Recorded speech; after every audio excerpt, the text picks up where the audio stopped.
Olá a todos, a paz do Senhor Jesus, que prazer grande da parte de Deus poder estar bem, com saúde e meditar um pouco na santa e gloriosa palavra do Senhor, que sempre, mas sempre é razão para nós de edificação, de elevo espiritual.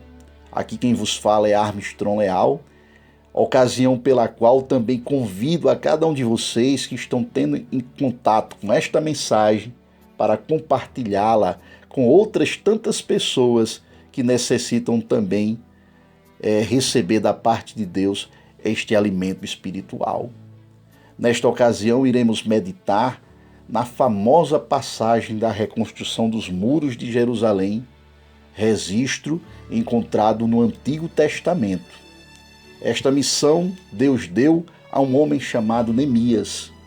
Como vocês sabem, os muros de Jerusalém foram derrubados, não só os muros, mas a cidade como toda foi completamente destruída pela invasão dos babilônicos no reinado de Nabucodonosor. Esta missão dada a Neemias de reconstrução dos muros se deu apenas em 52 dias. Isso é notável e significa para nós que a obra de Deus, que necessita ser realizada, se deu em tão pouco tempo. Reconstrução essa que reflete para nós o imediatismo e o poder de Deus de levantar em tão pouco tempo aquilo que lhe apraz, aquilo que o Senhor idealiza e projeta para as nossas vidas. Esse acontecimento se deu por volta de 445 a.C. e foi, na verdade, um verdadeiro milagre operado por Deus. Neemias foi alguém decidido e dedicado e comprometido com a vontade do Senhor. Mas ele, embora tenha sido uma pessoa exemplar, eram muitos os aspectos e obstáculos que estavam, antes dessa reconstrução, encarados por Neemias. Pois todo empreendimento de reedificação e reconstrução, no caso de Israel, destes muros, foi fruto da ação divina, sobretudo, e não da iniciativa de um homem em particular. Por mais artifícios e estratagemas que nós busquemos, que nós coloquemos em prática, mas a vontade é de Deus e o realizar é do Senhor. Para entendermos melhor o significado do que foi esta reconstrução dos muros de Jerusalém no tempo de Neemias, é útil recuarmos um pouco na história do povo hebreu. Fazer um panorama, traçar um panorama para analisar o testemunho bíblico desde antes do momento em que Neemias parte para reconstruir os muros de Jerusalém. E por que os muros de Jerusalém foram destruídos efetivamente? A cidade de Jerusalém foi conquistada, segundo a história bíblica, pelo rei Davi, que a transformou em sua capital política e religiosa.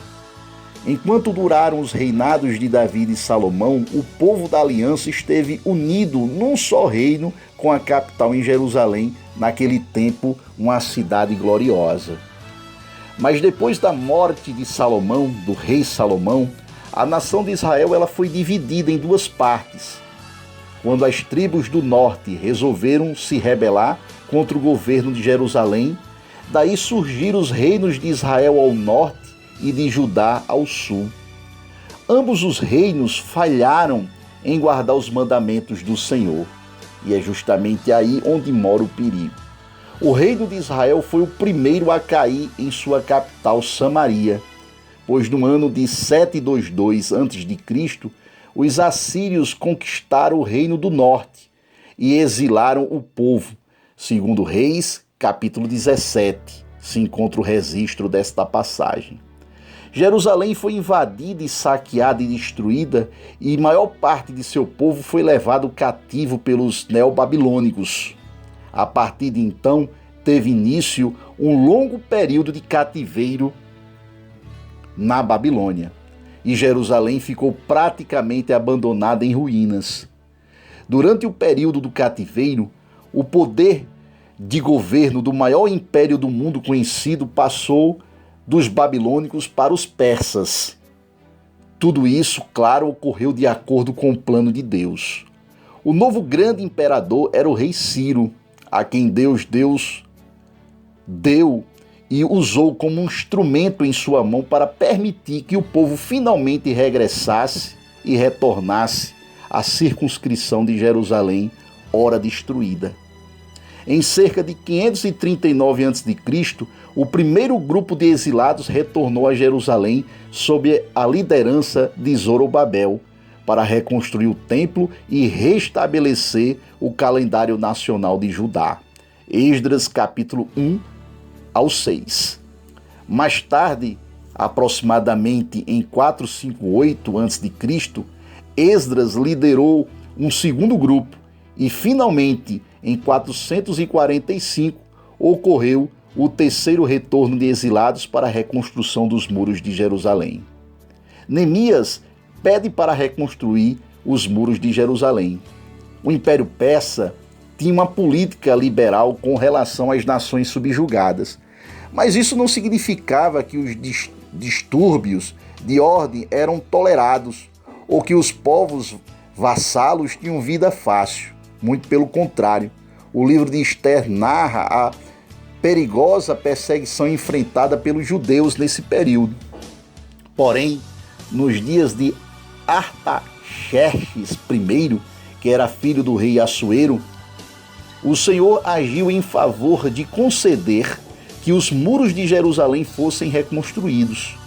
Para tanto, ele usou um homem de Deus chamado Neemias, que era copeiro do rei Artaxerxes I. A Bíblia diz que Neemias recebeu notícias sobre a situação do abandono de Jerusalém. Os muros da cidade estavam destruídos e seus portões estavam queimados. Então Neemias ficou profundamente triste, orou e jejuou ao Senhor a esse respeito. Isso aconteceu em 446 a.C., cerca de 4 meses depois. Já em 445, o rei persa notou a tristeza de Neemias. E depois de Neemias explicar a Artaxerxes I que o motivo de sua tristeza era pelo fato de Jerusalém estar assolada, o imperador perguntou a Neemias qual era o seu pedido. O texto bíblico diz que Neemias orou ao Senhor e em seguida solicitou permissão ao rei para retornar a Judá para que pudesse reconstruir os muros de Jerusalém. A reconstrução dos muros de Jerusalém foi um verdadeiro milagre. O pedido de Neemias para reconstruir os muros de Jerusalém era complicado de muitas formas. Primeiro, porque naquela época os muros e os portões eram símbolos da força e da estabilidade de uma cidade sitiada e desolada. Então, raramente, quando uma cidade era conquistada, tão logo seus portões eram retirados e os seus muros derrubados. Isso significa que a reconstrução dos muros de Jerusalém poderia ser interpretado como uma ameaça ao domínio central da Pérsia, que dominava naquela época o mundo antigo. Segundo lugar, parece que aborrecer o imperador persa era uma séria ameaça à vida de alguém. Isso explica o temor de Neemias quando procurou o rei Artaxerxes I. Lhe conquistou sobre seu semblante triste, pois percebeu o semblante triste de Neemias. Isso vocês vão observar no capítulo 2, verso 2 do livro do próprio Neemias.